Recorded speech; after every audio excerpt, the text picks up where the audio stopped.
이번 시간에는 우리 프로시저의 개요에 대해서 같이 한번 살펴보도록 하겠습니다. 자, 프로시저가 뭔지 좀 보자고요.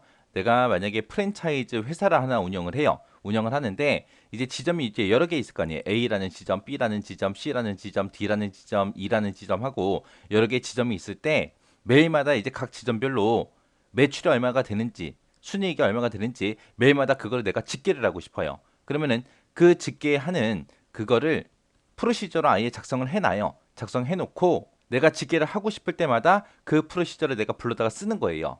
해서 오늘 하루가 끝났다. 오늘 하루 이제 장사 다 마감했어요. 마감했으면 이 A 지점의 데이터를 전부 다 가지고 와서 이 집계 프로그램에 집어넣게 되면 그게 전부 다 쭉 계산이 되겠죠. 또 B라는 그 지점 거 또 데이터를 가지고 와서 이 집계 프로그램에 집어넣으면은 지가 알아서 또 다 계산해 줄 겁니다. C라는 것도 마찬가지고 D도 마찬가지고 E도 마찬가지고 그렇게 매일마다 이제 각 지점별로 이제 그 데이터를 불러와서 그걸 한꺼번에 이제 집계를 할 거예요. 그리고 또 내가 뭐 주 단위로도 할 수 있는 거고 월 단위로도 할 수 있는 거고 연 단위로도 그렇게 할 수 있는 거죠. 내가 일 단위로 하든 주간 단위로 하든 아니면 월 단위로 하든 연 단위로 하든 어찌됐든 집계하는 건 다 똑같으니까 이 집계하는 거를 내가 하나의 프로그램으로 이제 작성을 미리 해두는 거예요. 해두고 이제 필요할 때마다 그렇게 불러다 쓰는 거. 이걸 보고 우리가 프로시저라고 그렇게 부릅니다. 그래서 이런 프로시저는 우리가 일일 마감 작업 아니면 주간 마감 아니면 이제 월간 마감 아니면 연간 마감 그런 일을 할 때 이제 일괄적으로 할 수 있게 일괄 작업에 주로 사용이 되는 게 우리 프로시저예요. 이런 프로시저라는 거는 절차형 SQL을 활용해서 특정 기능을 수행하는 그런 일종의 트랜잭션 언어를 보고 우리가 프로시저라고 그렇게 부르는 거고요. 여기서 이제 절차형 SQL이다라고 하게 되면 절차형 SQL이 뭘 얘기하냐면은 우리가 앞에서 배웠던 그런 C나 자바 같은 프로그램 있죠. 그런 언어처럼 연속적인 실행이 됐든 분기가 됐든 반복이 됐든 그런 제어가 가능한 그런 SQL을 보고 우리가 절차형 SQL이라고 합니다. 해서 얘는 내가 미리 저장해 놓고 그게 이제 필요할 때마다 호출해서 그렇게 SQL 작업을 수행하는 거. 그게 이제 프로시저예요.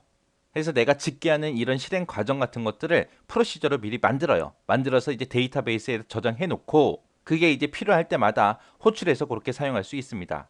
해서 얘는 이제 데이터베이스에 저장해서 이제 호출해서 쓰는 거기 때문에 다른 말로 우리가 스토어드 프로시저라고 그렇게 부르기도 해요. 그래서 프로시저라는 게 지금처럼 이렇게 생겼습니다. 프로시저 구성도에 보게 되면 데이터가 들어가요. 들어가서 이제 프로시저 안으로 들어가게 되면 이것들을 이제 여기서 정의해 놓은 그 순서대로 이제 쭉쭉쭉 데이터가 전부 다 처리가 되겠죠. 그때 이 프로시저에는 여러 가지로 이렇게 구성이 되어 있어요. 자, 그럼 이런 구성들 하나하나 좀 같이 좀 이게 뭔지 살펴보자고요.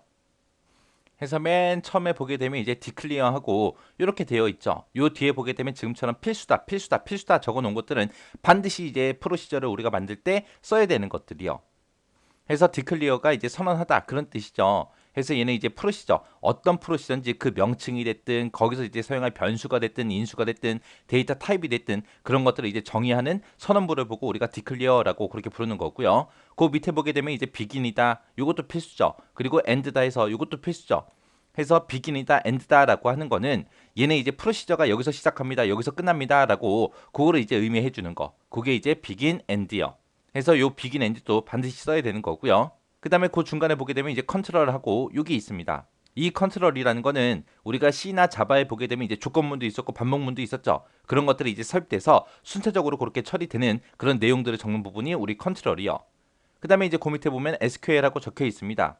요 SQL 부분은 우리가 앞에서 배웠던 DML이다, DCL이다 해서 그런 명령어들 있죠. 그런 명령어들을 이제 삽입해서 우리가 데이터를 조회도 하고 추가도 하고 수정도 하고 삭제하는 그런 작업을 이제 수행하는 것이 우리 SQL이에요. 그 다음에 이제 exception이요. 얘는 이제 예외 처리하는 거. 그거 이제 적어주는 부분이 exception. 이 부분이요.